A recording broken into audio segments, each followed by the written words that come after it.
This is the fourth episode of the character series from the Pages podcast. Previously on the Pages podcasts. We have characters that are rounded and dynamic, like BoJack. He changes through the story, but it wasn't a change that felt forced. It just felt like we were telling somebody's life story. In the first episode of season 1, BoJack, rewatching Horseman around for the 1 millionth time, where one of the kids that he adopted in the show comes down and BoJack asks if that's what she's going to be wearing. When she tries to defend it, he says, "Nay, way, Jose." Sorry to cut you in. So there's a joke on TV that is not actually funny. I mean, it's funny to him. But just because horses make that sound. Hey. This is funny. Now I get it. We will see complexity first of all in who he is. BoJack is a horse. He's also a human, but he rejects the idea of being a horse. This makes BoJack as a complex character a living paradox. The contrast is addictive. Just something about that difference that is just very wonderful. So, in our last episode, we launched our first drill into the character mind that is BoJack Horseman. Through that initial dig, we uncovered the wreckage of a past that made him such a fascinating mess. By exploring physical paradox, moral grayness, and internal dialogue, we established how complexity builds the roundness of his composition. Now, we are digging even deeper to reach the core of his fictional being, the true gem found only in depth.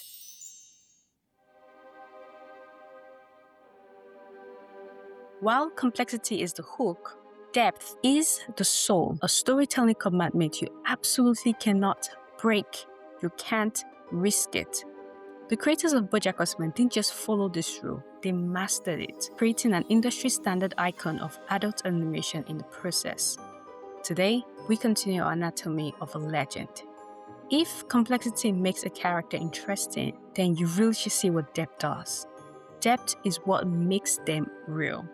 Welcome back to our character series as we break down the rule of depth and find the gold hidden beneath all that dirt mine. Here's a warning to our listeners. This episode contains a lot of spoilers on the series. So, if you prefer, you can pause this and go binge the entire BoJack Horseman series and then come back to this whenever you're done. Welcome to the Pages podcast, and I'm your host, Betty. And here with me is my co-host, Rita.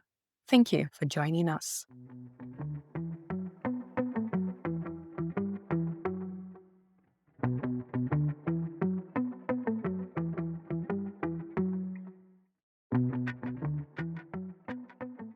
Hi, Rita. Welcome back.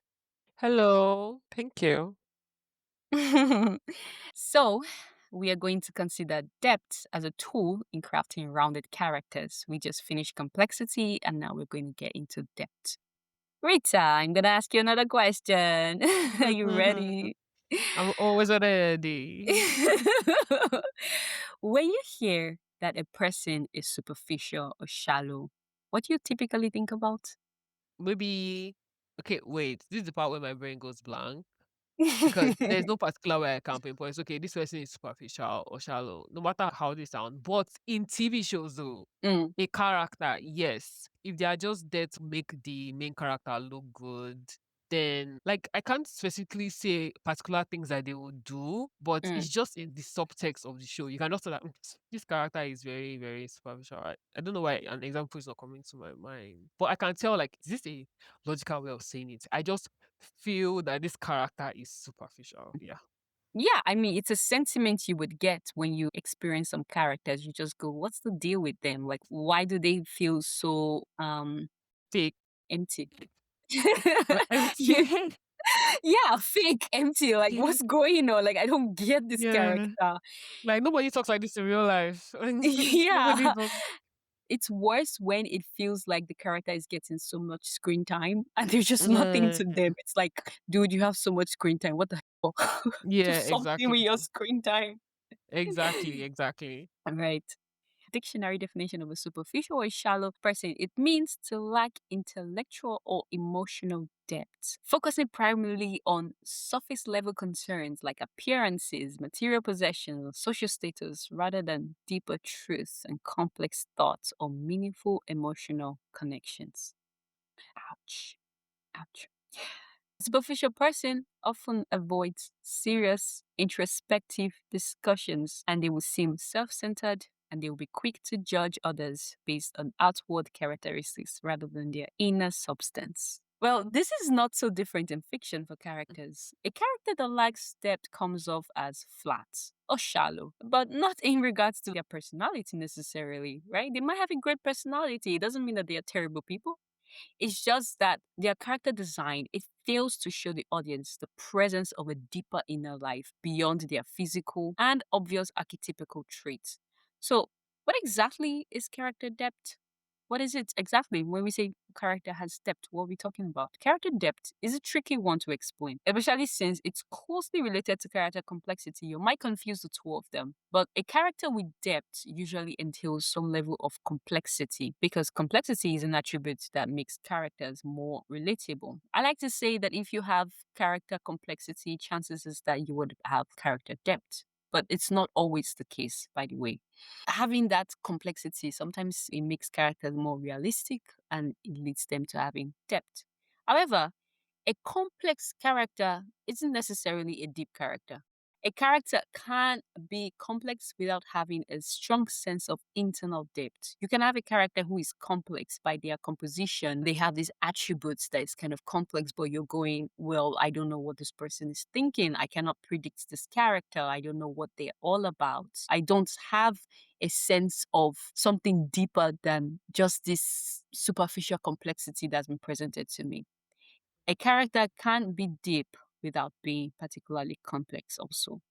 So you can have characters who are complex but are not deep, so it doesn't have depth. But you can have a character that has depth but it's not complex. It's simple. To illustrate my point, stereotypical character archetypes can be complex by their composition. But if the only role they play in a story is to provide some sort of representation or diversity, then all you have is a complex shallowness. For example, you have the gay best friend in rom-coms. Gay people in general are complex. Just the fact of being gay, it's a complex thing. It's not something we're used to. It's not something we consider typically normal. So it's already controversial on its own, right? When they bring this kind of archetypes, they will, typically bring that blunt starkness. Still, as far as depth of who they are and what makes them complex goes, many stories just do an airbrush glazing. It just makes them so forgettable. Other character stereotypes that are complex, yet they're shallow, are like the angry or hard hustler black woman. We just get this theme. She's a black woman, she's angry, and she's a hustler. That's it. We don't know why. How did she get that? The story is not the same for all of them. So how? Yeah. Another example is the wise minority mentor, somebody that's from a culture that is considered a minority, but he's surprisingly wise and blah, blah, blah. I go like, what's going on with that? There's also that Latina woman that's like, my sugar. And there is so much fire when she talks. Yeah. But we don't know why she's like that. We just assume she's Latina. She has to be fiery. That's her culture. So we accept it. It's a complex thing to talk about. It's a complex character, but it's not explored sometimes in stories. And so we have a very shallowness to them. Another example I can think of is like a laid back hippie guy, the guy that's always high and is always Oh laid my back. god. I think nobody in life is going about being just that laid back and hippie and not caring. But when they present them in stories, we get a sense that that's all they're all about. Hollywood, do better. That's all I have to. Rita, do you have other examples to add? I like you just mentioning everything. I'm just getting a little bit, why in our Zen era, so we're not going to get triggered by nothing. I just want to add to what you said. Guys, PS, stereotypes are shallow, and then in this jury, we actually do not approve it. Like, especially if they are harmful. I mean, imagine thinking that every single Nigerian attended the school of Yahooism. Just imagine every single. No, seriously. Like, The imagine Nigerian praise. exactly the Nigerian press. It's crazy. When I see it in films or like in series or in movies, and it's always this Hollywood guy. So stereotypes are not okay. Majority of Nigerians are very hardworking. Very hardworking, very intelligent. people. Yeah. Yeah. I mean, So, not to sing our praise too much because we're obviously biased since we're both Nigerians. exactly. I don't know if you put that out there. Yeah. Stereotypes are harmful. Please do your research, man. Talk to actual people. Yeah. Touch Like grass. touch grass, yes. Don't get stuck in the internet world because that's where Yeah. everything gets made up. Yeah. All right. Okay. So on the flip side, some characters are actually quite simple in design. They're not overtly complex, yet they have depth. We talked about Luffy, right? Mhm. Whatever their motivations are, we have a convincing reason and a backstory behind it. We are shown the range of emotions that they possess in a very relatable way.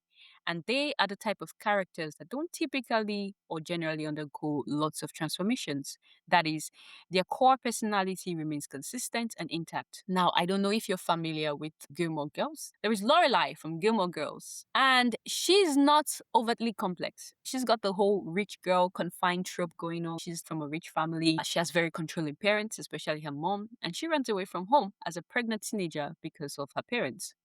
She does a good job discovering what she wants for herself, and the show simply follows her life with her daughter, who is also her best friend.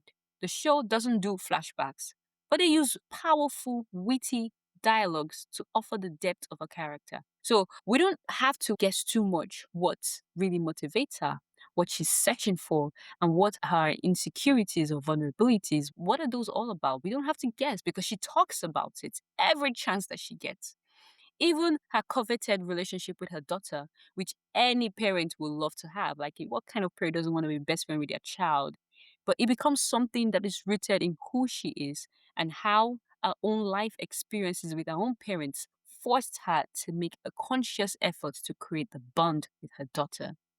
This gives a character depth without too much complexity, making the show lighthearted and it's easy to watch, but you get the depth of a character. I can also think of other characters that, like her, they're simple in the sense that their motivations and personality and beliefs are quite simplistic and easy to understand, but there is so much depth revealed in their character through flashbacks, screen time focused on their point of views, internal conflict, dialogues, etc. Other examples that come to my mind, Luffy Zoro from One Piece, Sheldon Cooper from Big Bang Theory. He's not a complex character. He's simple. He's very Sheldon. He's simple. Very clear. Yeah, exactly. He's clear. He's like a robot. Yes, but we get depth from him. Yeah. Yeah, that's very, very cool. Rita, do you have any examples in mind you want to add?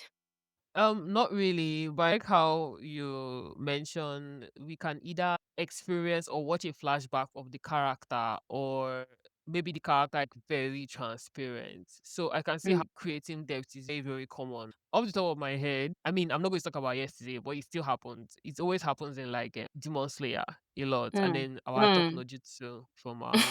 So I understand. I understand. Right. These characters, you see them as one kind of character, but once they start to show the flashbacks or they start to have dialogues, Exactly. it kind of offers more depth to them.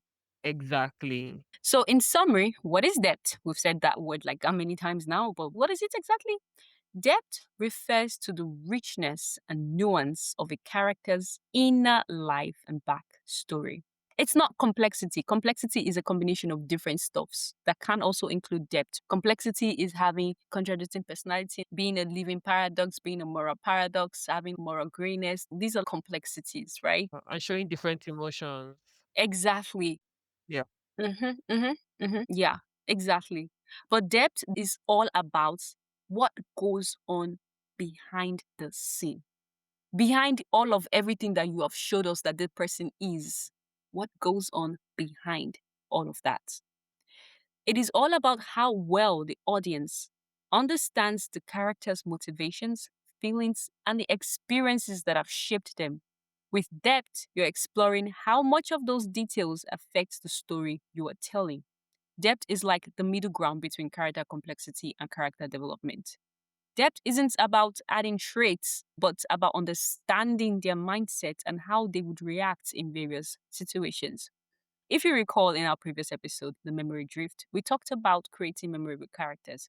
A big point of that was introducing the character. And in it, we mentioned how putting your character in a classic situation helps establish the memory of what the audience should expect from such a character. If you've worked out several points to create a character with depth, then introducing the character will be like writing the abstract portion or introduction chapter of a research paper. The classic situation introduction of your character becomes like a summary statement of your character because you've already developed your character's depth.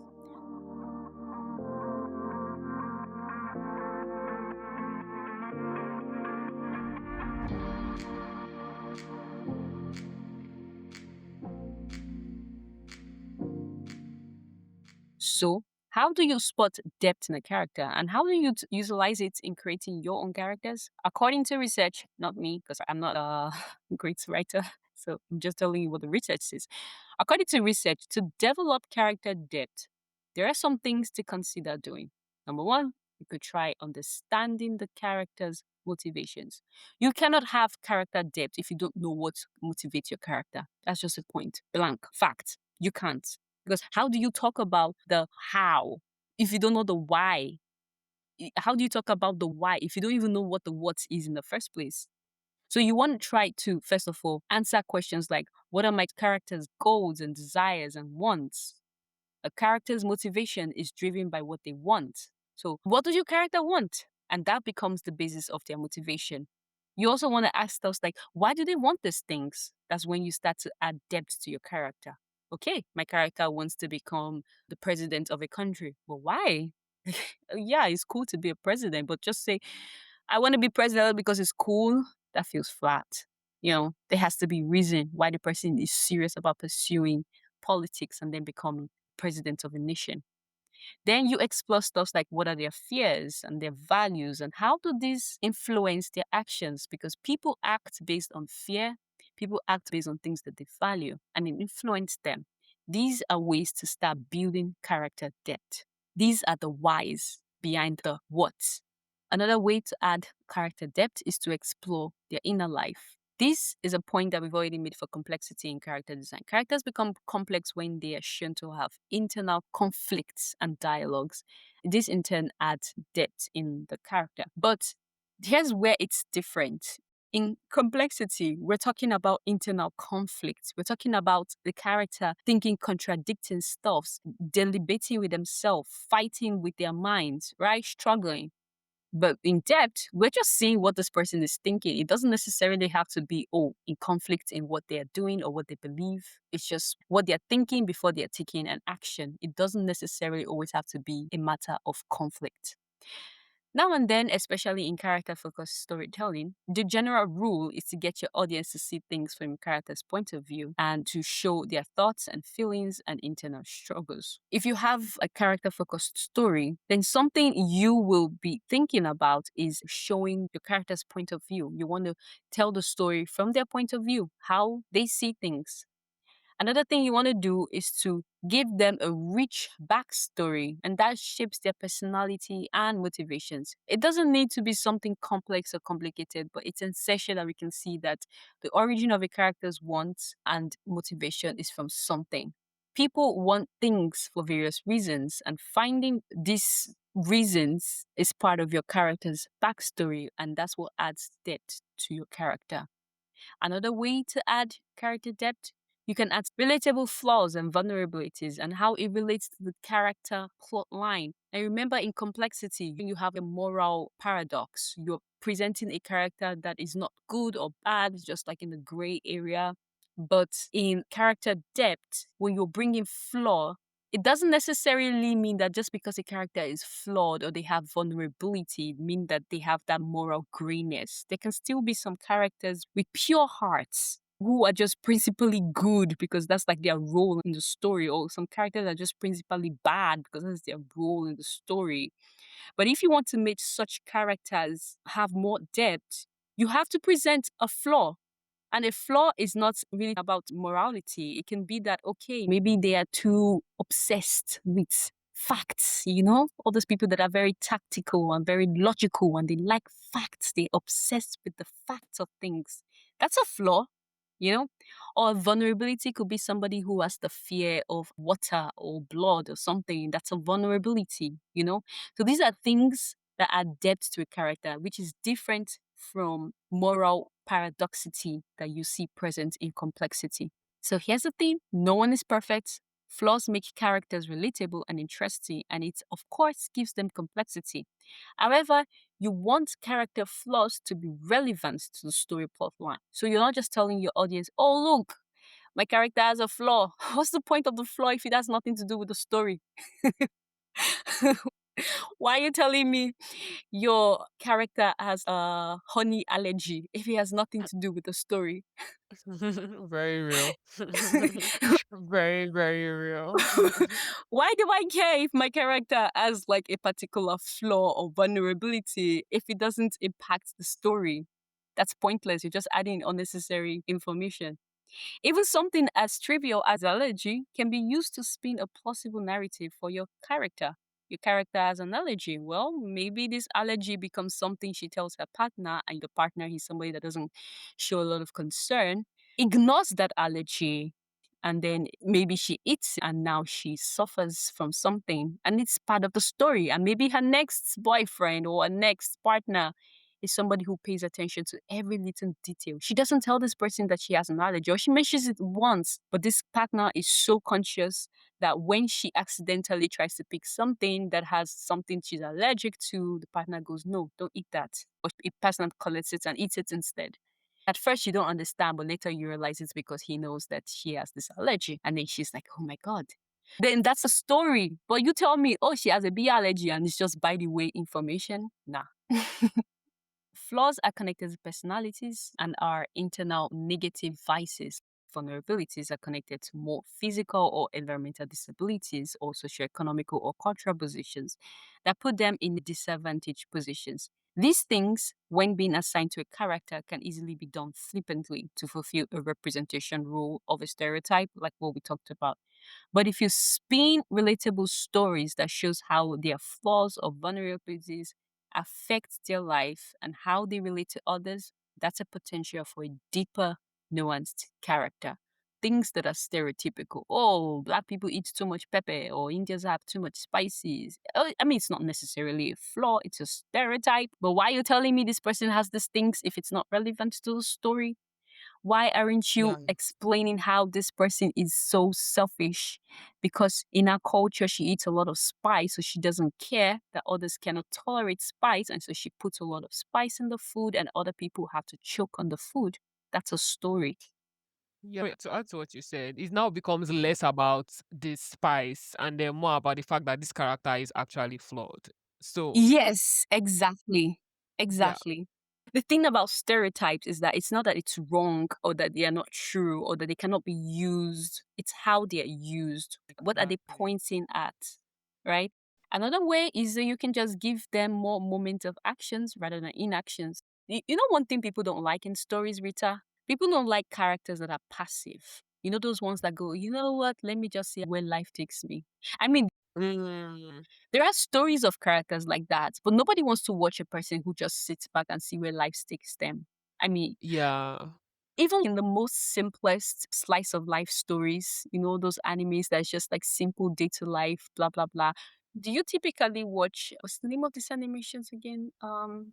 Studio Ghibli. Is this Studio? Are Studio we trying? Ghibli, yeah. Do you watch? Yeah, Yeah, you see how like those characters, especially in Kiki's Delivery delivery. Service or Al's Flying Castle, you read those stories and the characters themselves, the main characters, and they're not exactly very interesting or special. They're just like regular, Yeah, but they're yeah, always active. They're proactive. They're taking actions, right? exactly. They are defying the odds. They are doing what the regular person is overthinking and they're just going for it, right? Yeah, yeah. That's really cool. Yeah, so you want to give your character more actions. Don't let them be people who are just like, ah, let me just go with the wind. Let me just see. Will it be good for me? I don't care or whatever. That's boring. I think what you just mentioned, it's kind of Mm. reminded me of some characters. I can't pinpoint a particular character, but there are some characters who like they just flow with life, but they're still kind of doing something or like not doing something, but it's still kind of relevant to the storyline. Okay, it's like when maybe there's a fight and then there's a particular Oji-san who is like, when you guys are done, you go home, right? You get like he's just sitting there. And let's say that Oji-san is literally the main character in the story. But he's like watching people fighting and he's not doing anything about it. Or that's in action in a way. It's kind of like Yeah. Yeah. I'm taking an action. Yeah. Yo. Yeah. Nobody wants somebody that is inactive. Nobody wants that. So you need to show their agency. You need to show the agency of your character and how they actively shape their own story. They're not waiting for their stories to be shaped, but they are doing that shaping. Their actions should be driven by their motivations and not just by what the plot demands. Okay, right now we need somebody to fill this role. Yeah, enter. You know, it's like I'm screaming. like how they substitute people during a football game and there's people on the bench. And it's like, oh, one of our star players just broke their leg. Are you enter? Yeah, I was like, that is a very smart way to put it. It's like, you didn't even, that is a very smart way to put it. Right. People do not exist in void. That is true about characters, even in biographies or memoirs. There will be moments that show connections or interactions with others in order to elaborate on the depth of a person's existence. Even a loner character doesn't exist in a void. Otherwise, there wouldn't be much of a story to tell. Like you just want to tell about this one guy who's always alone and doesn't have any, but not even animals, just him. Like, what is there to tell? I may as well just watch a rock just existing beside a river. Like, what am I? You know what? I need to fill that gap. I need to make a movie like that. I'm just going to watch it. Well, good luck making it successful. Who knows? Maybe it would be. Who knows? Like, life is weird. It will be successful if I use the rock, like the one with the body. That's funny. Now. I think I'm a funny person. Yeah. The rock would just sit down and I'll just film watching. Yeah. Yeah, yeah. So therefore, it is important to show your character's relationship with others, either a close-knit group of friends or with their family members or trustees or mentors. And to do this, you can show how they interact with other characters, what are their conflicts, what are their alliances, what are their dependencies, how do they typically resolve conflicts. These are ways to add depth to your character. Now, the last point for adding depth to your character is realism. Every character actually starts from an archetype. Archetypes are like basic templates that can be customized to fit a specific narrative. By using subtext and dialogue, you can reveal the inner thoughts and feelings of a character. A method of showing instead of telling. So I'm not telling you this person is good, rather I'm showing you that this person is good. So they do things, they say stuffs that implies their goodness. In real life, we don't always know exactly what a person is thinking, but we are able to infer or judge or guess what's on their mind by reading the body language, how they speak, what they do, and even like the basic quirks and habits can be used as giveaways. Like a person who chews their fingers out of nervousness or starts to pace around when they're anxious. These are things that show you instead of telling you about a character's current state of being, which can be used to build an impactful scene. By giving your character unique behavioral attributes that fits the story narrative, you can add more realism to your characters, which further adds depth to them. So what am I talking about here? If in case I have talked too much and you don't get what I'm saying adding realism to a character is not just about backstories and conflicts and relationship. It's also about the little things like habits. Your character who starts to shake their leg or tap their leg a lot when they're nervous or when they're thinking hard, or somebody that develops a tic. My point is that when you add behavioral tics, behavioral habits, just tiny little things in the details, just helps you go, you start to see a pattern of behavior. And that's a very human thing. People developing tics. But it's not just adding these tics. Again, tie it to your story because you can't be adding tics that is irrelevant to the story because that's how it sticks in the head of the audience. When you watch BoJack Horseman, they have so many animal gags that they add to it. But you don't really get them because they are not connected to the story. They kind of fly over your head sometimes.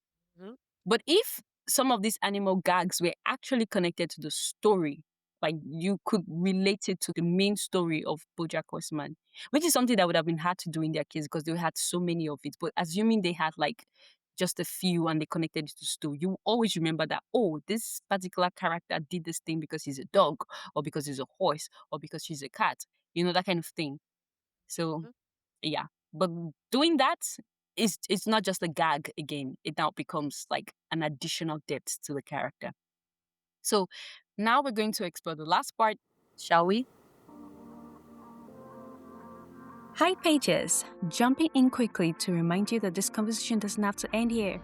We offer extended versions of every episode exclusive to our subscribers at www.pagespodcasthq.com. For just $2, basically the price of quick snack, you can get unlimited access to all of our deep dives. If you're not ready to subscribe but you still want to help us grow, click the link in our description to like, share, or leave a donation. Every bit helps us keep the lights on. Now, let's get back to the show. How was depth added in BoJack Horseman, the character himself? How did the writers give him depth? In BoJack Horseman, I noticed that there's usually a conscious effort to tie characters' complexity to their development, and this provides depth of impact of the character's story. The story doesn't give details just for the sake of giving details. I mean, sometimes, yeah, but most times, no. We know BoJack is a very flawed protagonist, but we also get the why and how it became so flawed. On one level, we know that BoJack had a very emotionally and sometimes physically challenging childhood. But on the other hand, we are shown how he uses that to excuse his personal decisions. When he betrayed his best friend, Herb Kazaz, this character who was his best friend basically gave the platform for his own fame. I don't know if we'll call it a betrayal, but he had a falling out with him. It's hard to blame him for being such a coward and choosing himself over his friend. But what BoJack could never justify was not calling his best friend Herb to check on him or returning his calls after he got fired from the sitcom that he owned and produced himself or was producing himself. Why did he do that? Because he was ashamed, because he didn't want to be connected to Herb Kazaz in the moment of his shame, and because he thought, okay, maybe this will also affect my standing point as a celebrity. I'm just like entering into celebrity world. Or maybe he also thought, okay, I did this thing where I did not stand by my friend and I'm too ashamed to face him. So he didn't call. That was his best friend, right? We see in another cowardly move when he does this again, BoJack. There is a producer called Kelsey, and he convinced the producer of the movie that he was starring in, Secretariat, if you guys remember, and he convinced this producer that they should go and break into a library to film a particular scene. And they all do it together. But in the end, only Kelsey gets fired because she did something that the executives told her not to bother about. So only she gets fired. And what does he do? The same thing with his best friend. He doesn't contact her. He doesn't reach out to her. He's afraid to face her. He just pretends like, okay, maybe if I don't acknowledge that this happened, maybe I can get over it. So when he sees her, he hides and all of that, and he doesn't reach out to her. So the shame is a major component to it. That element of shame comes from somewhere. That BoJack believes in himself, that he has to be seen as a specific kind of person. He doesn't want to be seen in his flaws. He doesn't want people to think that he is not a good person. He doesn't want to admit his mistakes because he's afraid that when people come to see his mistakes, they will not accept him. So he expresses shame and uses that shame as an excuse to not try to make things better. You guys remember when he got that advice from the guy that was his hero, Secretariat? You remember what that advice was about? It told him, run away, run, right, Rita? Yeah. Run as fast as you can. Right, never look back, run away, right? We think about all of that, and if you remember that advice, it starts to make you understand why every time BoJack finds himself in a position where he thinks it's a difficult position, he doesn't want to face what he has done or doesn't want to face anything, what does he do? He runs away. That makes sense. I mean, there are other examples, and we as the audience, we want to judge him, except we find out that he was raised in a household where avoiding conflict or protecting yourself first was only the way to survive. This is an example of depth in character of BoJack Horseman. You're not just getting the what, but you're also getting the why and the how. And that's what depth is all about. The why and the how, not the what. However, as the show draws to an end, we see BoJack try over and over to do better, especially when the decision is often ignited by a preceding major harm that he has caused. Our judgment of BoJack just can't be definite. At the beginning, you kind of appreciate his brutal honesty, especially when he's dishing out his opinions. He doesn't sugarcoat anything, he doesn't. But later, you realize that's just him lashing out because he hates himself. I know people like to appreciate brutal honesty, but sometimes brutal honesty is just code word for rude. Somehow, throughout the show, there was a character that joined BoJack's life who he came to truly cherish and care for. And it was a moment where BoJack had to realize that he could not handle her the way he handled every other person. It was just also something very profound to see that BoJack could actually lie. I mean, we know he can lie. Oh, he's a great liar. But lie not to protect himself, but to protect someone else. Lie on the behalf of someone else. You guys, I know you're thinking, ugh, what's the big deal? But you don't know this is BoJack we're talking about here. His first instinct is protect myself, protect me. But then he lies. And it's not like he lies to her about something specific that would harm her or he was lying to her for something else. She confided to him one time about being afraid of who she is, about being afraid of the dark voices in her head. Because in the episode, The Stupid Piece of there was a moment towards the end where Holly was asking BoJack why he ran away, why he behaved the way he was, and BoJack was trying to explain. Then later, they start to talk, and she says, BoJack, this voice in my head that tells me that I'm no good and that I will never be good and never be beautiful. It goes away, right? This girl, she's a teenager, she's young. Wait, is that his daughter? Well, later we discover it's not really his daughter, but rather his father's Uh, daughter. But oh, okay. at the moment, he thought she was his daughter, right? So she says, okay, BoJack, this voice in my head that tells me that I'm no good, that I'm not this, I'm not that, I'm not that. It goes away, right?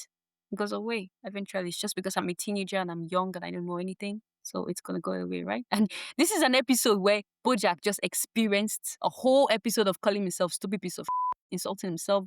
And now at the end of the episode, we have this character asking him, it goes away, right? In the typical BoJack fashion, what you expect from him is to say, nah, it doesn't go. It's going to follow you till the rest of your life. It doesn't go away. That's what you're expecting.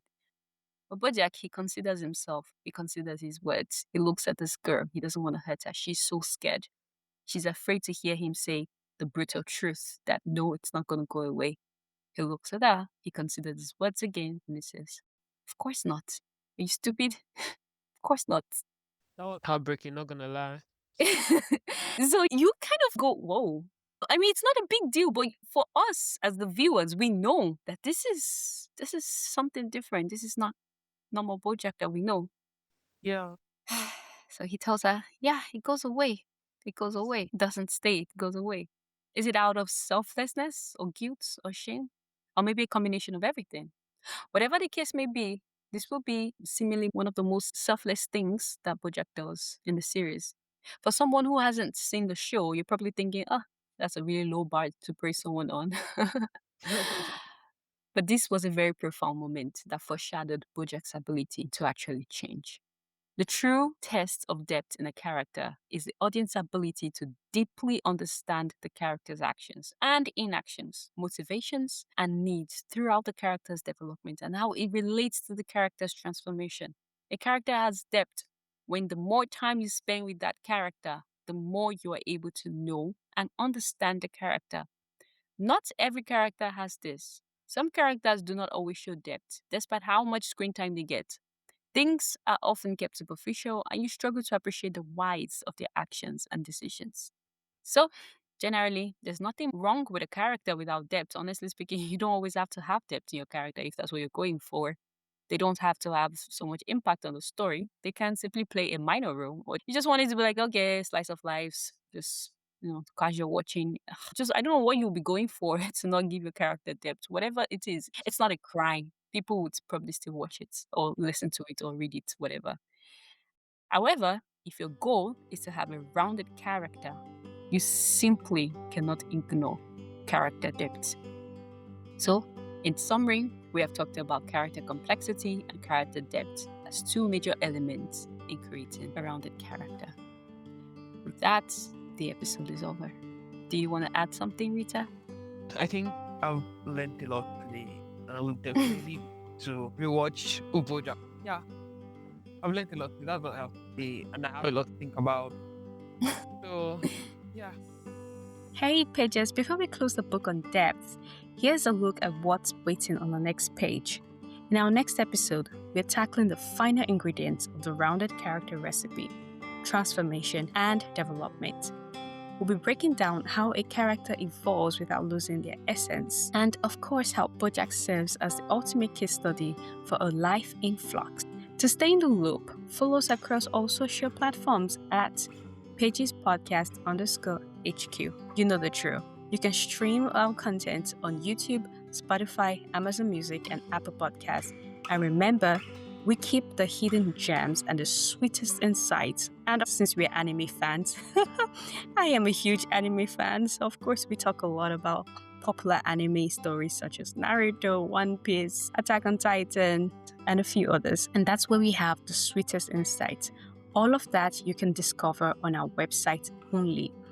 So head there and make sure you're getting the full experience. We'd love to hear your thoughts, so keep those comments coming. Until next time, we'll catch you pages on the next page. Bye!